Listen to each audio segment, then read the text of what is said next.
Chapter 16, Immunology and Serology. Immunology is the study of the body's immune system. It relates to the molecules, cells, organs, and systems responsible for the recognition and disposal of non-self substances. It evaluates the response and the interactions of the body components and related interactions. The way the immune system can be manipulated to protect against or treat diseases. So non-self substances is anything that is not part of the body, anything foreign.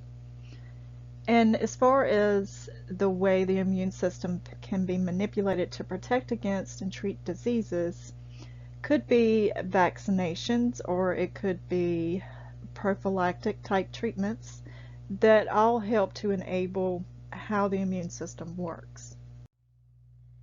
Serology focuses specifically on the detection and measurement of specific antibodies that develop in the blood during a response to exposure to a disease-producing antigen. Now, depending on the lab itself, serology is usually divided up within the departments, the core departments within the laboratory. So, for example, certain tests may be done in one department over another department. An antibody is a protein against an antigenic stimuli, and an antigen is a foreign substance. Immunity is the process of being protected against foreign antigens. Desirable consequences of immunity include natural resistance to, recovery from, and acquired resistance to infectious diseases. A deficiency or dysfunction of the immune system can cause many disorders such as AIDS.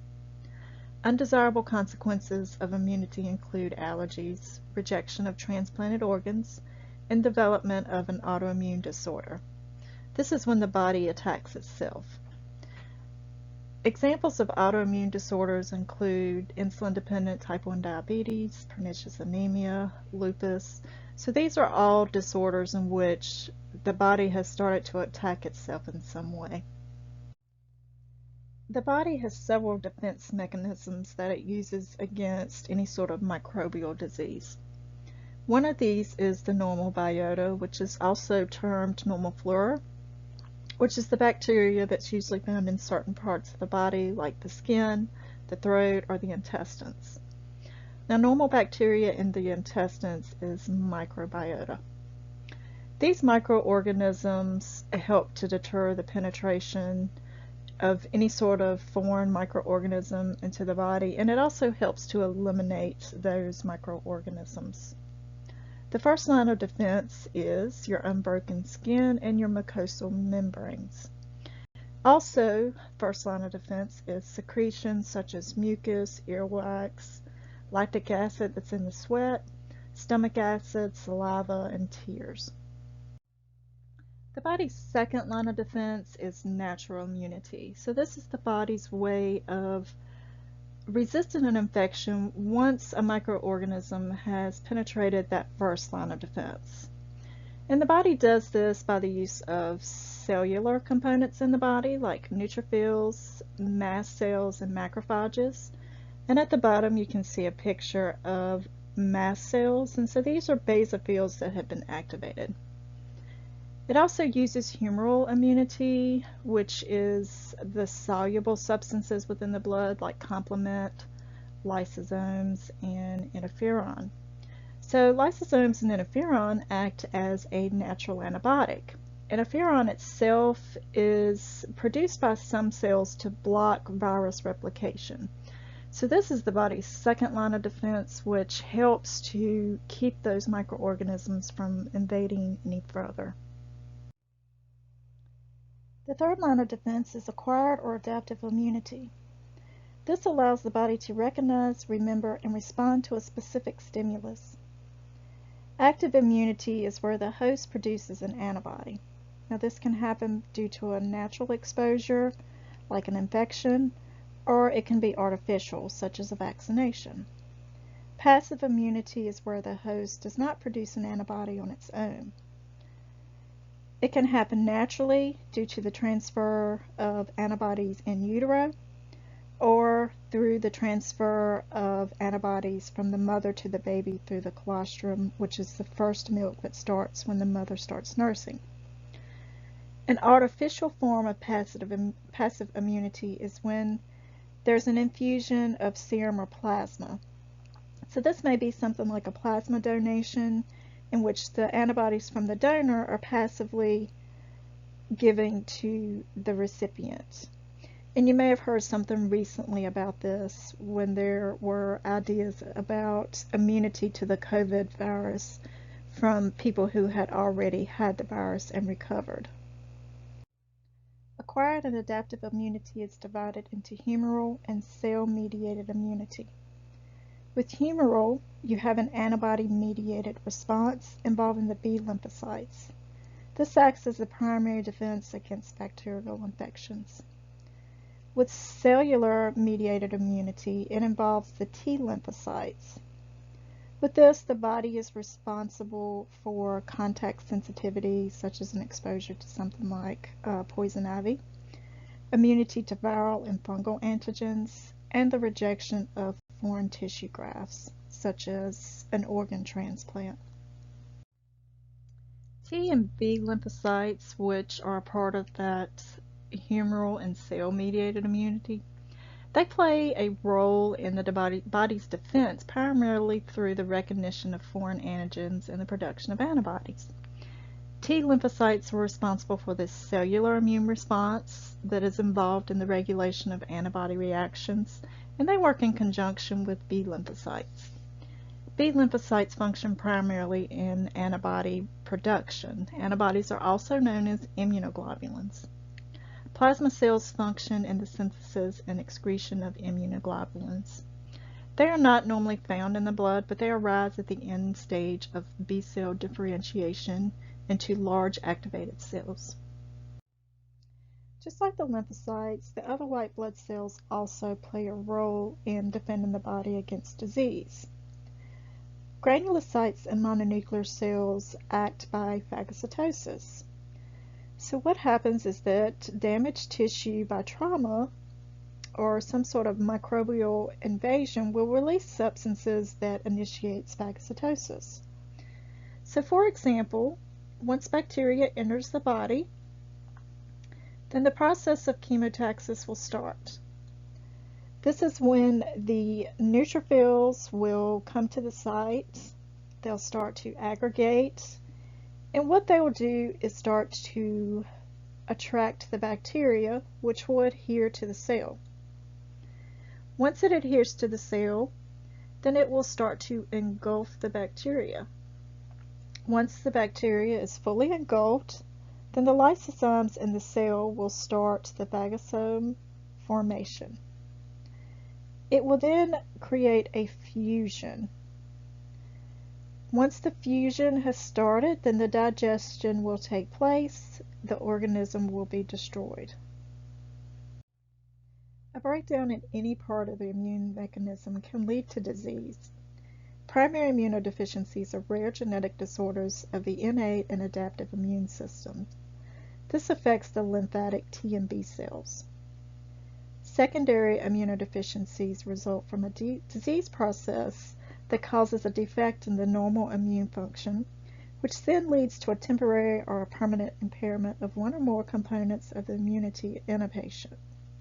Examples of this would be something like multiple myeloma, AIDS, or lupus. Hypersensitivities are normal immune responses to an antigen. However, they're exaggerated or uncontrolled, which produces inflammation, cell destruction, or tissue injury. Immediate hypersensitivity is the basis of acute allergic reactions caused by molecules released by mast cells, which are actually basophils that have been activated. And this happens when the allergen interacts with the membrane-bound IgE. Delayed hypersensitivities is part of a cell-mediated immunity. There are several types of hypersensitivity reactions. Type 1, or an anaphylactic, is an IgE antibody type of reaction. It involves mast cells and basophils. This would be anaphylaxis, food allergies, hay fever, or just any other seasonal type allergy. Desensitization is used to improve symptoms by specific allergens. So this is something like getting allergy shots. Type 2 is cytotoxic. This involves IgG and IgM antibodies that bind to the surface cell. Cells involved in this are red blood cells, white blood cells, and platelets. You would see this sort of reaction in something like a transfusion reaction or hemolytic disease of the newborn. Type 3 reactions are immune complex. They too involved IgG and IgM. These cells involved in this are host cell tissue. So this would be something where there's an autoantibody type of reaction like lupus or arthritis. Type 4 reactions are T cell dependent or cell mediated. Cells involved are T cells and macrophages. So this would be something like contact dermatitis or fungal and viral immunity. It could also involve something like foreign tissue graft rejection. Latex sensitivities have increased over the years due to healthcare settings having used products that have latex in them. Although most healthcare facilities have gotten away from using latex-based products now, which has reduced the risk of exposure. What is an allergy? So an allergy is usually triggered by some sort of allergen. And so an allergen is something like animal dander, insect stings, medications like antibiotics. A lot of people have allergies, so avoiding any sort of trigger helps to prevent any sort of severe reaction. An antigen is also known as an immunogen. An antigen is a substance that stimulates some sort of response, and typically this response is the production of an antibody. Antibodies are proteins, also known as immunoglobulins, that are produced in response to some sort of foreign antigenic stimuli. Now, these antibodies are targeted specifically for the antigen that they were formed against. They have a wide range of function, and they are found throughout the body in the blood and the body fluids. Sometimes you can have a negative response from antibodies, and you could have something like an allergic reaction or anaphylaxis. Environmentally stimulated antibodies, which are sometimes called natural antibodies, they seem to happen without any sort of intentional stimulus. An example of these would be your blood type antibodies. And in contrast, immune antibodies, which are called unexpected antibodies, are a result of some sort of stimulation by a specific foreign antigen, like a vaccination. So if you got the flu shot, then it would stimulate your body to respond by making antibodies to that flu virus. Antibodies are divided into classes. IgA antibodies are found in secretions like your tears and your saliva. The function of IgD is not well understood, but it is thought to play a role in B cell response to an antigen. IgE antibodies are associated with allergic reactions. IgG neutralizes toxins, binds to microorganisms, and is able to cross the placenta. You can see a picture of an IgG antibody. IgM antibodies are very large, and you can see that in the picture in comparison to IgG. They are produced early in the immune response, and they do not provide any sort of long-lasting immunity. The production of antibodies happens in phases. First, you have the lag phase when there's no detectable antibody. Then it moves on to the log phase. As you enter the log phase, the antibody titer starts to increase until it reaches a point of plateau and it stabilizes. Then it starts to decline and the antibody is broken down. Now, when someone is exposed to something, it's not an immediate immunity. They first start off sick, and then their body goes through this phases of developing the antibodies. Then the antibodies take about 2 weeks to develop sufficiently, after which time any sort of subsequent exposure will elicit a more effective response to whatever stimulus has come into play. Exposures to antigens happens with a primary response and a secondary response. With the primary response, this is the first time you've been introduced to this antigen, so your body has to go through this process of forming the antibody to that antigen. So this is a little bit of a longer process, and the subclass of antibody associated with this primary response is IgM. With the second response, it means that you've already been exposed, your body knows what it's been exposed to, and it pulls it out of its memory bank. So the time to introduce these antibodies is shorter than it is with a primary response. With this type of response, you have some IgM, but IgG is the predominant form of antibody with this secondary response. Your antibody titer reaches a higher level at a much quicker level than it does with a primary response. Here in this chart, you can see an example of primary response and secondary response. So with primary response, you are introduced to the antigen. And with that, you have the lag phase where your body adjusts to that antigen. It starts responding. You get first response by IgM, and as IgM starts to decrease during the log phase, your IgG starts to increase, and as IgG increases, it finally reaches a point of plateau, and then it starts to decline. Then once you are introduced a second time, then you can see this response happens a lot quicker, where you get a start of IgM, but then your IgG happens quicker and even more abundantly.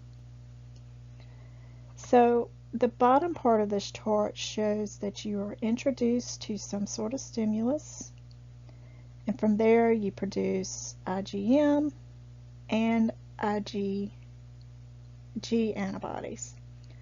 So you can see that the IgG antibodies start to pick up, they go into the memory bank, so that the next time your body is introduced to that stimuli, that same stimuli, then those memory cells are activated, they recognize what it is, so they're able to make this IgG response a lot quicker.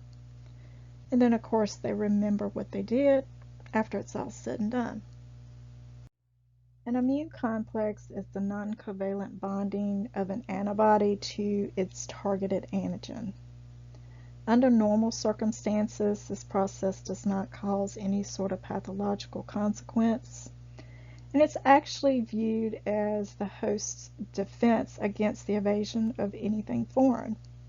However, you do have unusual circumstances where some sort of immune complex persists and is deposited in the endothelial or vascular structures, where it can cause some sort of inflammatory type damage.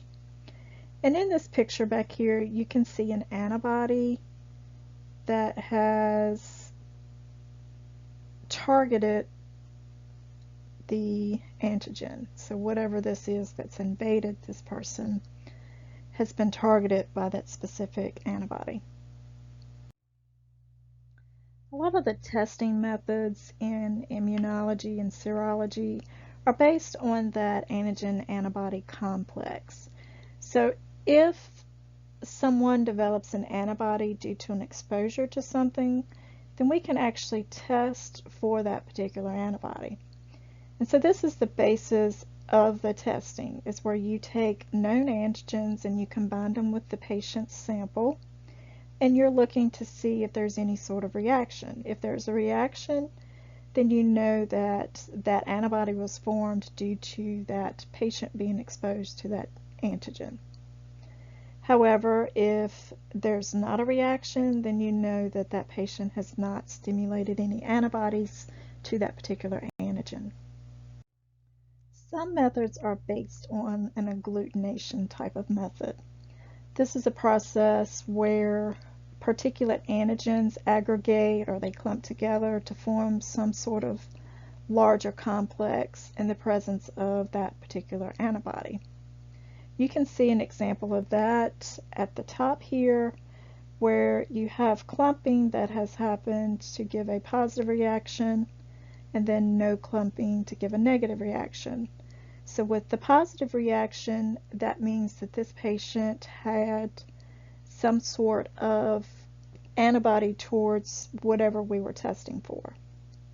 And with the precipitation method, there's a formation of a solid mass or aggregation from previously soluble components or soluble test antigens. You'll actually get to do this method when you're in your urinalysis class, when you're testing for protein solubility in urine samples. And so you can see down here at the bottom where this method tests for the protein through precipitation, and you can see that as more protein is in the urine, then you get a cloudy response from where the proteins start to precipitate together. Sensitization is the first phase of agglutination, and it is affected by pH, temperature, length of incubation, and the lattice formation. Now, the sensitization part doesn't take all that long. However, the cross-linking between those particles takes a little bit longer, so sometimes it may need a little help depending on the test methodology.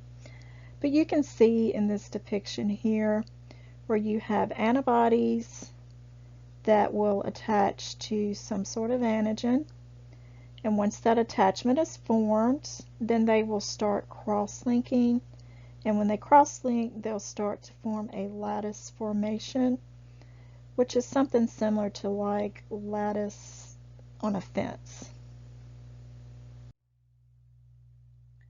Microplate agglutination actually utilizes the antigen-antibody agglutination reaction. It can be heme agglutination or solid phase. And what happens with this type testing is you take a microplate, and in that microplate you mix the antigens and the antibodies, and you look for an observable reaction.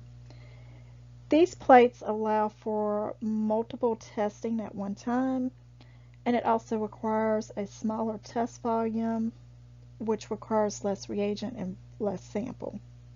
So with a heme agglutination reaction, then the reaction is based on mixing antibody and antigen. And so that will get placed inside of these wells, looking at the description up top. When it's placed inside of the wells and mixed, then you're looking for positive and negative reactions. So a positive reaction would be the forming of a clump, and it just forms one solid little clump. Whereas a negative reaction, the cells do not clump, so they're dispersed throughout the cell. So this would be considered a positive reaction, and this would be considered a negative reaction. And so when you look at this particular plate, it's used for blood banking, and it has the reagents for the blood bank testing.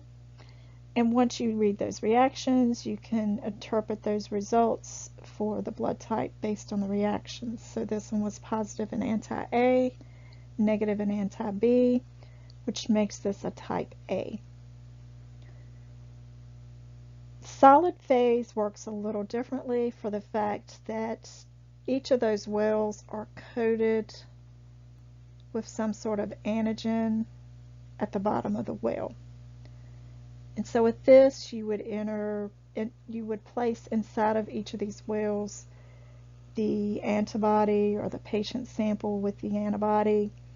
And what you're looking for here is these reactions to stick to each of these antigens. So the antibodies would stick to those. And instead of a button at the bottom to be a negative reaction, a button at the bottom to be a positive reaction, you're looking at a button to be negative because all of the cells did not agglutinate and they come to one ball. Whereas a positive, they agglutinate along the edges and it's dispersed throughout the sample.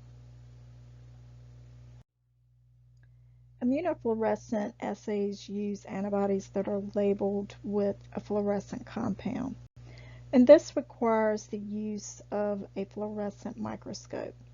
So in these images you can see where the antibodies have been labeled with a fluorescent type dye, and once this is put onto a slide and is directed against the antigen itself, so this would be the antigen, and it's fixed onto a slide, and then it's labeled with these fluorescent tags, and then you would look for that fluorescence under the microscope. Chemiluminescence looks for light emissions that are produced during some sort of chemical reaction. And this is used in a lot of the automated immunoassays. And with this, the labeled antigen or antibody attaches to whatever you're looking for. In this particular image, it is attaching to the antigen that's fixed to a plate.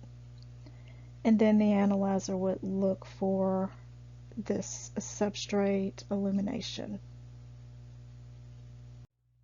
Enzyme immunoassays are designed to detect antigens and antibodies by producing an enzyme-triggered color change. An example of this is an EIA membrane-bound technique. And with this, the specific enzyme-labeled antibody is bound to a membrane, and then the antibody will come in contact with that antibody, which triggers a color change. So for example, in this kit right here, which is for a flu test, the enzyme labeled antibody is actually in this little membrane here. So it's kind of like a paper. And when you put the sample into this little well here, the sample well, this is for flu A and B, then the sample will actually flow up. And as it flows up, as it passes this membrane, if there is antibody present, then it will attach to it. This part up here is a control, so it should always be activated in order for you to ensure that your sample did flow all the way through the top. So you have a control up top and a test at the bottom. So in this particular test, the patient sample is positive for influenza A, but negative for B. With EIA direct and indirect sandwich techniques, the target antigen, if present in a specimen, will form a stable complex with the antibody that is bound in the matrix. So we can see that here at the bottom where our capture antibody is bound in the matrix. Then any unbound specimen will be removed and washed away. So our antigen from our patient has time to attach. Anything unbound is washed away. And then we will put a second antibody that is targeting this antigen into the system. So here's that second antibody. Now, with our indirect method, it goes a step further and adds an additional antibody, and then this is what we're looking for, is this end result here. Optical immunoassays look for the antigen-antibody complex interaction that appears also as a color change. Molecular techniques are looking for DNA and RNA, so depending on the method used, depends on what it's looking for.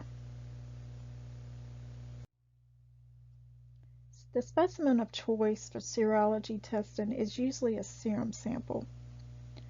When testing for antibody levels, there are a few things that need to be considered, like the phase of the disease state that the patient is in. This can alter the type of antibody that's being detected as far as IgG and IgM, but it can also play into whether or not an antibody will have raised to the level of being detectable. Sometimes antibody titers may need to be done just to be able to monitor the patient's disease state to see if they're improving or if they're getting worse. And to do this, you can do some sort of dilution. Sometimes you may need to do a twofold dilution or a serial dilution, but you also need to consider something called the prosome phenomena. With this, an excess antibody can cause false negative results. And what happens with this is you have so much antibody that when they bind to the antigen, then they leave no spot for that lattice formation. So all of the antigen sites are bound up with no way to cross-link. However, doing a dilution will lessen the amount of antibody in there, which creates more area for the antigen binding spots to start to cross-link and form this lattice formation that you see here. The textbook does go over a few different diseases and the testing methodologies of these diseases. I'm not expecting you to know them in great detail, but I will cover them with just some little cliff notes. Lyme's disease and syphilis are caused by spirochete bacteria, and you can see a picture at the bottom here of a spirochete. With Lyme's disease, it's caused by Borrelia, and with this, when you're testing for Lyme's disease, you're looking for the IgM and IgG antibodies to the actual spirochete itself.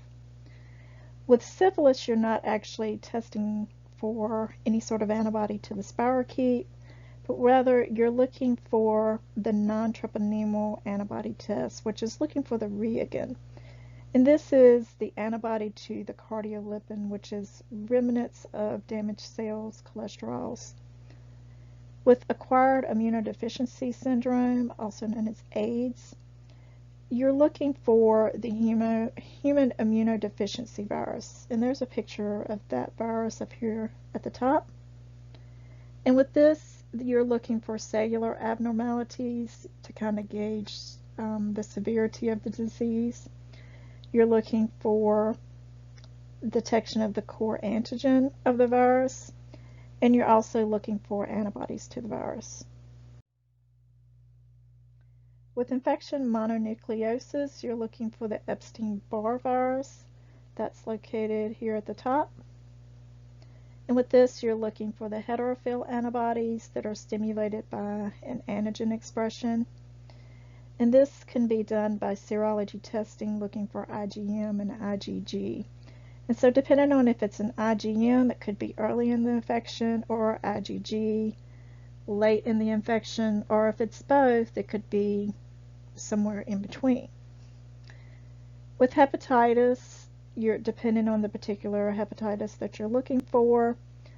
There's a picture of a hepatitis virus here. And this is done by monitoring acute and chronic infections, involve the use of several tests. So it depends on if you're looking for an active infection or if you're looking to determine if there is an immunity to the infection. Some of the autoimmune diseases that you test for in the laboratory are things like rheumatoid arthritis. Rheumatoid arthritis damages the joints. And with this particular disorder, you're looking for rheumatoid factor. So rheumatoid factor is immunoglobulins that are directed against antigenic sites in the Fc region of the human IgG. And this is present in many people who have rheumatoid arthritis, although you can see rheumatoid factor in some other diseases as well.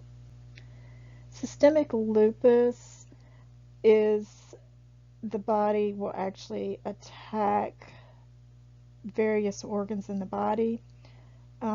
It's more known for attacking the actual skin, and you can see a picture of that here at the bottom. And with lupus, what you're looking for is the anti-nuclear protein or anti-nuclear antibodies. And the ANA test will actually look for a pattern of cells. It looks for speckled patterns and different patterns on those cells, and it helps you gauge the type of lupus. Celiac disease is where gluten will actually trigger the body to attack the small intestinal mucosal lining. And you can see that here in the middle, where if the celiac cells have been damaged, then it can cause discomfort due to the gluten, whereas this is a normal intestinal lining.